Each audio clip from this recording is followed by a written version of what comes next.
took it to 10.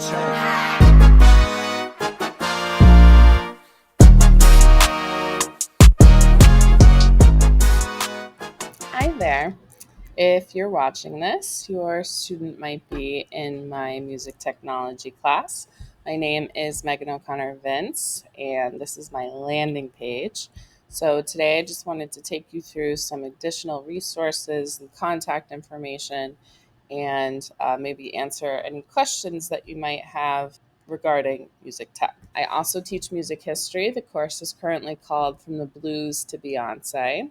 So, if your student is particularly interested in the music history aspect of music technology, that's something that they can go on to take, as well as Music Technology 2. Right now, we have eighth grade music tech, which is semesterized, Music Tech 1, which is grades 9 through 12 for a full year for honors or CP credit, and then Music Tech 2.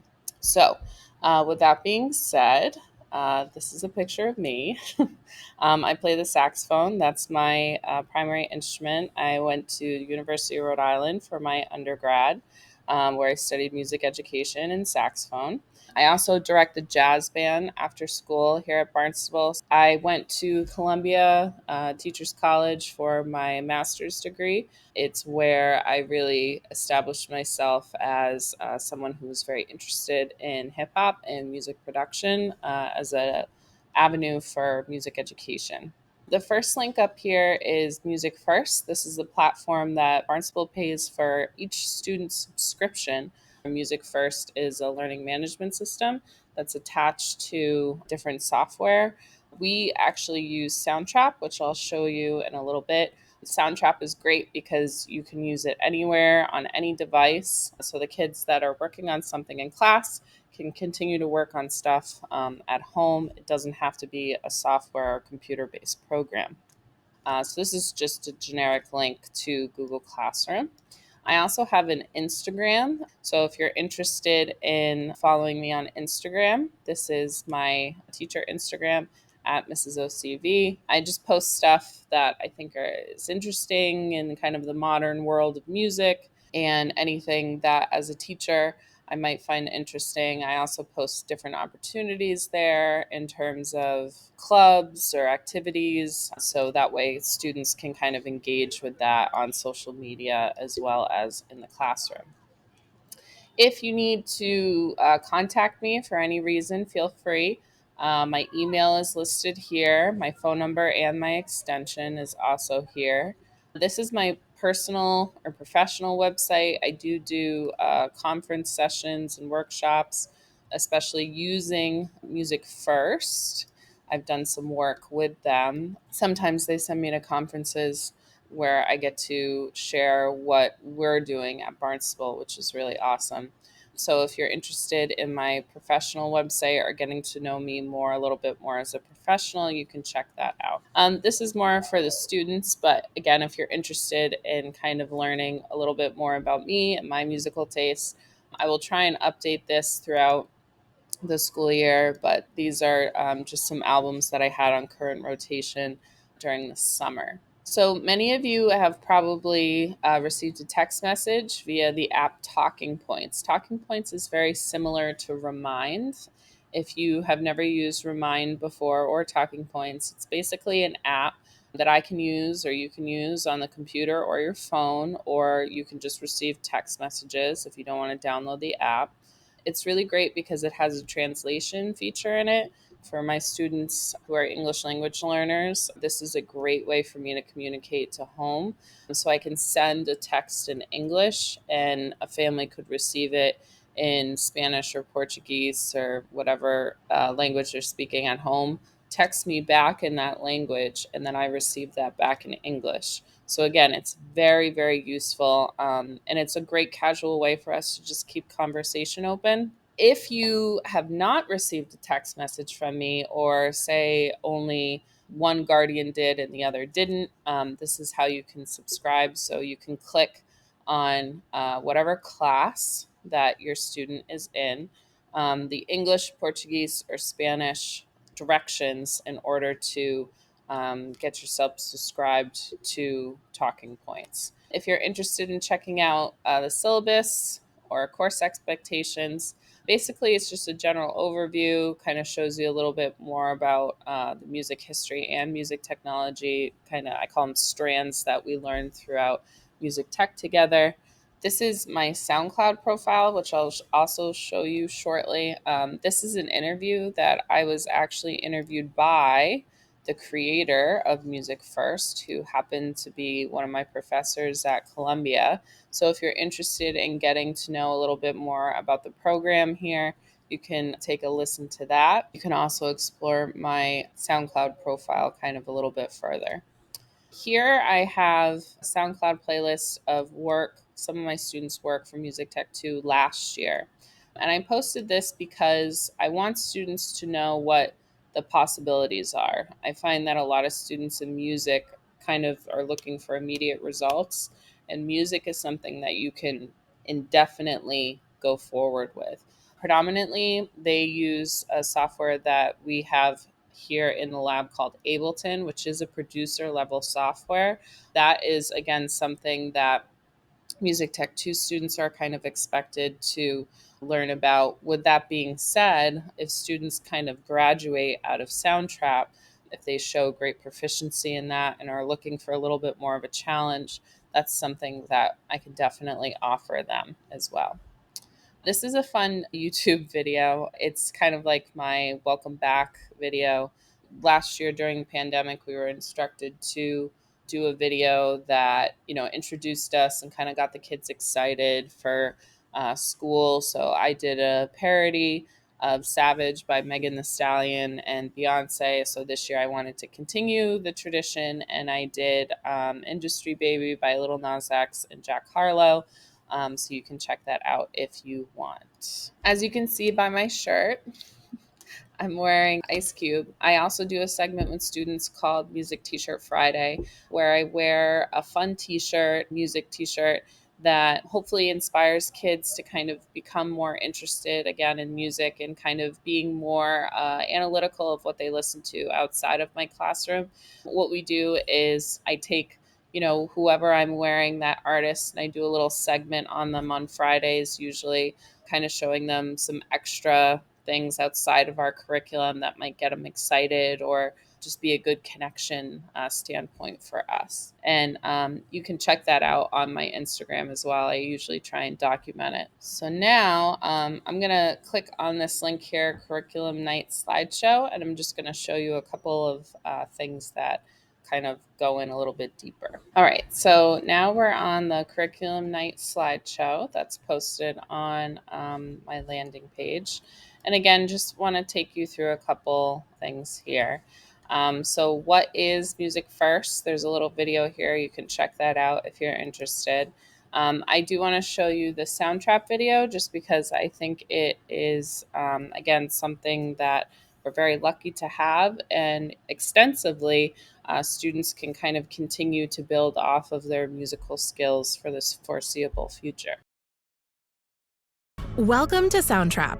Here, you'll learn the basics of the Soundtrap Studio with the Patterns Beatmaker, the Loop tab, MIDI instruments, and audio recording. We will also show you how to collaborate with other creators. Get started with the Patterns Beatmaker by adding a track. Choose drums and beats, and create your own beat by clicking on the boxes.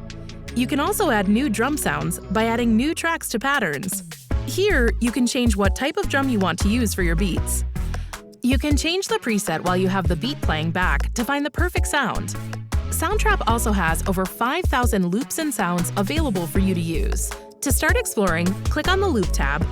Browse loops by genre, instrument, or type of sound. Click on a loop once to listen, click on it twice, or drag and drop to add it to the studio. The loops that you add will automatically adjust to the tempo and key of the rest of the project.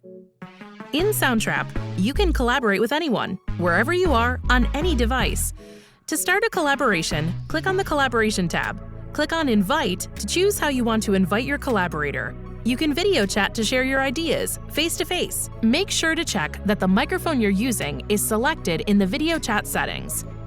Your collaborator can now add tracks, loops, or record audio in the same project.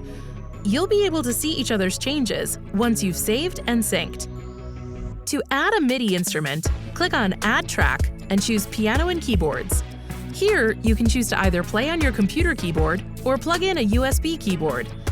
If you click on Piano Roll, you can draw notes, move them around, or edit recorded notes. To choose instrument, click on the Instrument Preset button and choose from hundreds of instruments. When you're ready to record, click on the red Record button and wait for the countdown. Click the spacebar to stop recording. To record vocals, add a new track, choose Voice and Microphones, then plug in your microphone. You can also use your computer's internal microphone to record vocals. If you choose to use a USB microphone or audio interface for your audio recording, make sure to choose it in the input setting. Click on the Record button and wait for the countdown. Once you're done with your recording, remember to save. To record your electric guitar or bass, connect your audio interface to the computer and plug in your instrument. Click on Add Track. Choose Guitar and Bass Amp and make sure to choose the audio interface in the input settings. To choose what amp preset you want, click on the presets. Click on the Record Enable button on the track. We recommend using headphones when recording. So there you have it. You've learned the basics of the Soundtrap Studio. Now, it's your turn to get creative. Again, Soundtrap offers an array of different recording, production lessons, and just like general musical concepts that I think, again, students can kind of really dig themselves deeper into. One thing that we're talking a lot at Barnstable now is about the why. So why students need this class. Music is a big part of culture, which is really just the study of the humanities. So with that being said, I pulled this quote from a podcast that I listened to called Dissect, and I've linked it here. Basically, it goes through major hip hop works and takes like a music theory analysis approach to it. So this quote was pulled basically explaining why, music is so important. So why we're here. This is my favorite thing about music, why I find it so valuable, why I've dedicated the majority of my life to it. Music demands us to listen, truly listen to someone sharing their experience and perspective. And to truly listen requires the listener to enter the conversation with empathy, the ability to set aside what you feel in an honest attempt to understand how someone else feels. Music is a great practitioner and conveyor of this principle. Of course, because inherently the act of consuming music is one of listening, but also because music makes us feel viscerally and emotionally, perhaps more than any other art form. Music's invisible airwaves penetrate more than our ears. They stir our blood, they excite our bodies, they awaken the mysteries of our deepest emotions. They reach out to our very souls. And perhaps this is the greatest descriptor of music itself. It's a conversation amongst souls, which are themselves invisible. When you combine music's innate power to communicate the invisible with the historical, personal, and inspirational messages like Lemonades, well, it represents the pinnacle of art of human emotion.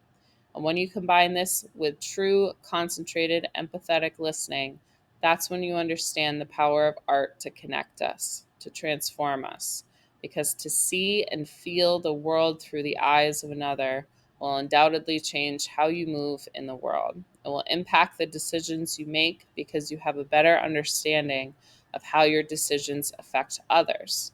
And when you understand that, you will ultimately come to realize what Beyonce tells us in the conclusion of Lemonade, that to live harmoniously, to progress past our personal and communal transgressions, to transcend the sins of history, our actions must be rooted in accountability and empathy and compassion and love.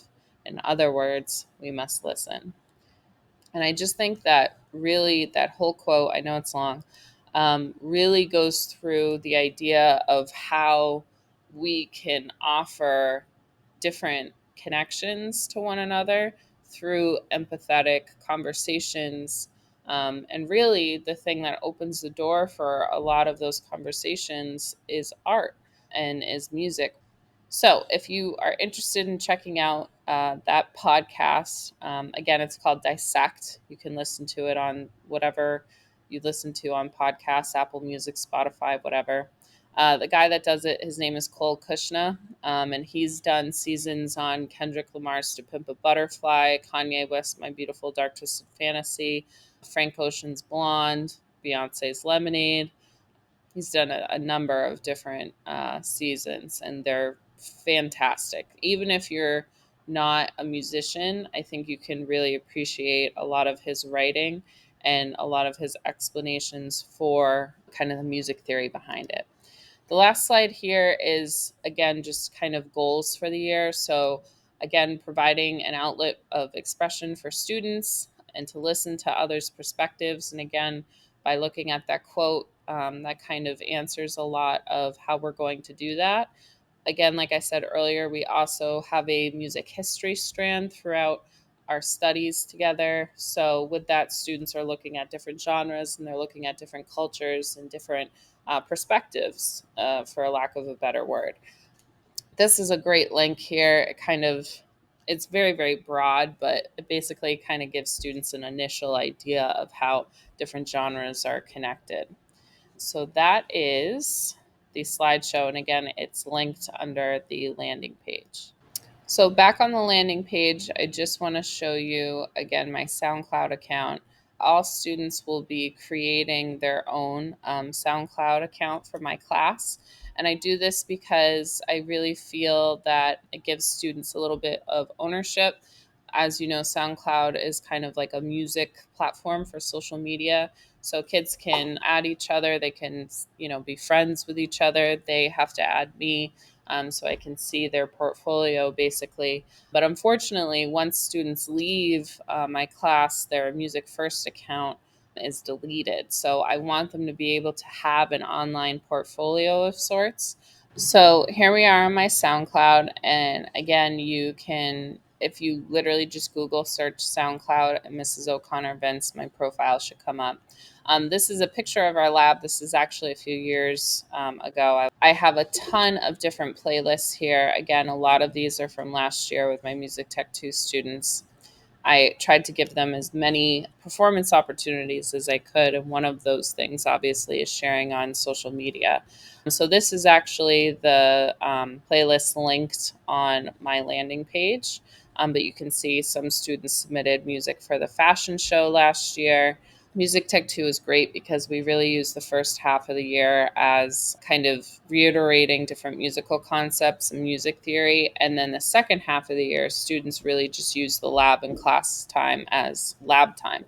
So they come in, they're making music all the time. They have deadlines for submitting different songs. And by the end of the year, they have their own EP, album, mixtape, or podcast series.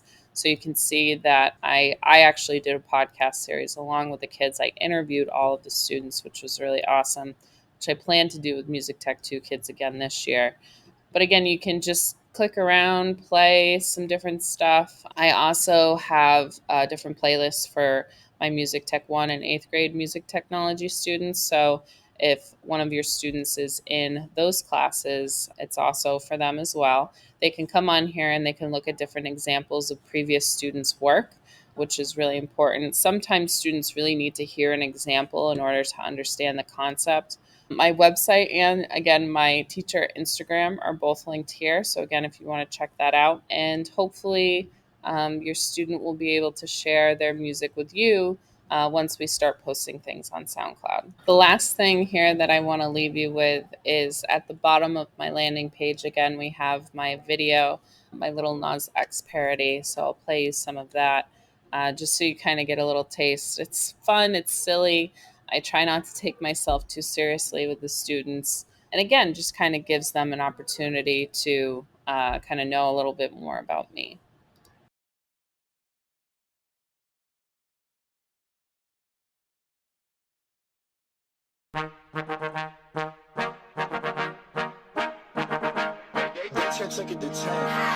Welcome back, hey, welcome back, hey. I'm so glad you are here, learning with no fear.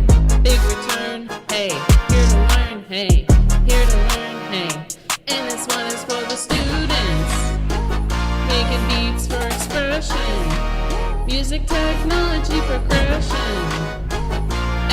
class is a new session. I'll teach you rap and jazz, history with technology, associating genres, making all the connections. OCV rooting for everyone, making sure we're always having fun.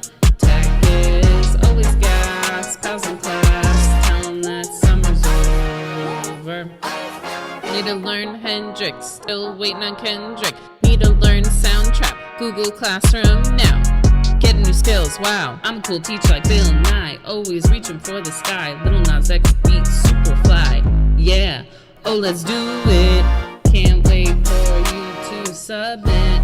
Fire beats popping on SoundCloud, making OCV super proud. And this one is for the students, making beats for expression, music technology progression.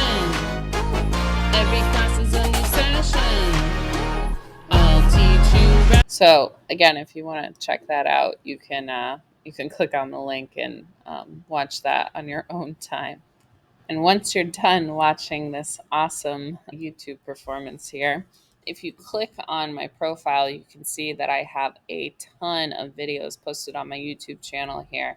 With the pandemic happening last year, I was able to record a ton of tutorials that I plan to use going forward. So with that being said, if your student is struggling, if they need more directions, if they're out, if you go on vacation, if you're sick, whatever, these are a great reference for you to kind of look at the overview of the project and then being able to ask me specific questions. These are always going to be posted on Google Classroom when I assign a project for students. This is also really great for EL students because once I click on a tutorial, I can change captions.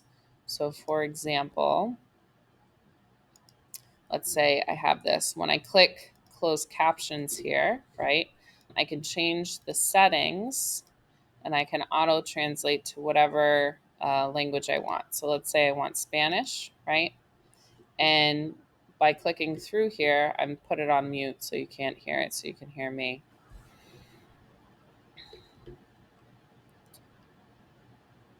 Show you kind of some of the things that I kept and some of the things I didn't keep. So as you can see at the top, so you can hear that you hear my voice, right? But you have the translation automatically down here, similar to what we're also doing in this video. So if you have any questions about that, please reach out to me.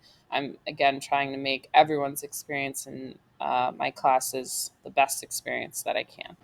Thank you so much for supporting your student in their kind of musical journey. I can't wait to see what they create. So again, if you need me, you can reach me on via my email or my phone number, or you can follow me on Instagram at Mrs. OCV. And I hope you have a great school year.